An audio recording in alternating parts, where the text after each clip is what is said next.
Polythene ভর্তি একটা paper এখানে ঝিল মেরে রাখছে। পরে বলতেছে না এটা তোর কাছে রাখ। তো আমি এটা অবহেলা করে অযত্নে এটারে ভাবছি কিছুই না, তা আমিও ঢিল মেরে নিচে রেখে দিছি। কান্দেন না, আগে বলেন, মন খারাপ করেন না। নিচে রেখে দেওয়ার পর আম্মা বলতেছে কিরে এটা খুলে দেখবি না। তো আমি আসলে এটারে মানে মোটামুটি অবহেলা করেই এটার ভিতরে কি হইতে পারে, হয়তো বা সকালে নাস্তা খাই নাই, আম্মা মনে আমাদের নাস্তাটা একটু নিয়ে আসছে। তো বলতেছে ঠিক আছে আমি যাই, তুই পরে দেখিস। পরে বিদ্যা আম্মা চলে গেছে, আমিও বিজি ছিলাম। তো যখন আমি ফ্রি হই তখন এটা আমি নেই, নেওয়ার পরে তারপরে আমি বাসগুলো খুলি, খোলার পরে দেখি টাকানা দাম একটা পলিথিনের ভিতরে মোড়ানো। তারপরে দেখি এটার ভিতরে তাই 30,000 টাকা। তো ভাবলাম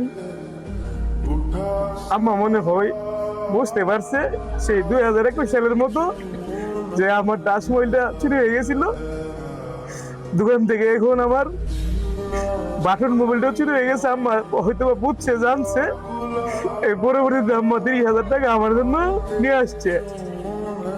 কিন্তু আমরা ছেলেমেয়েরা সবসময় মা বাবাকে সবসময় অবহেলা করি।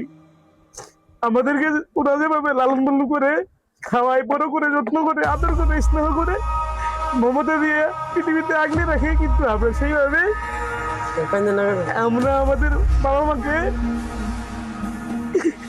সেইভাবে লালন পালন করতে পারি না, খাওয়াইতে পারি না, ভরণ পোষণ দিতে পারি না, ওষুধ পানি চিকিৎসা দিতে পারি না। কিন্তু আমাদের সকলেরই উচিত আমাদের মা বাবা আমাদেরকে যেভাবে লালন পালন করে তাদেরকে দেখভাল করে, টেক কেয়ার করে, খেয়াল করা। কিন্তু আমরা প্রতি মুহূর্তই আমাদের বাবা এবং আমাদের মাকে অবহেলা করি।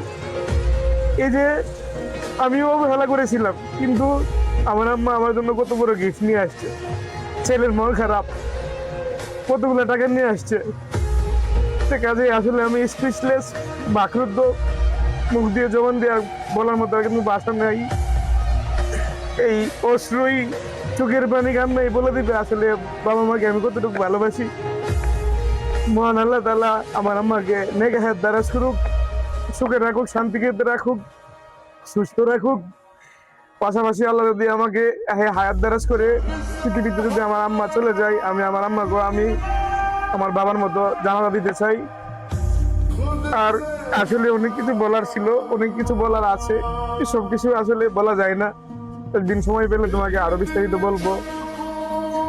বাবা, তোমাকে কোনোদিনই বলতে পারি না আমি তোমাকে কতটুকু ভালোবাসি। তোমার জন্য কিছুই করতে পারি নাই,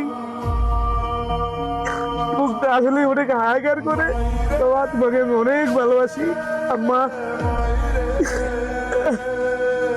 অনেক ভালোবাসি আম্মা।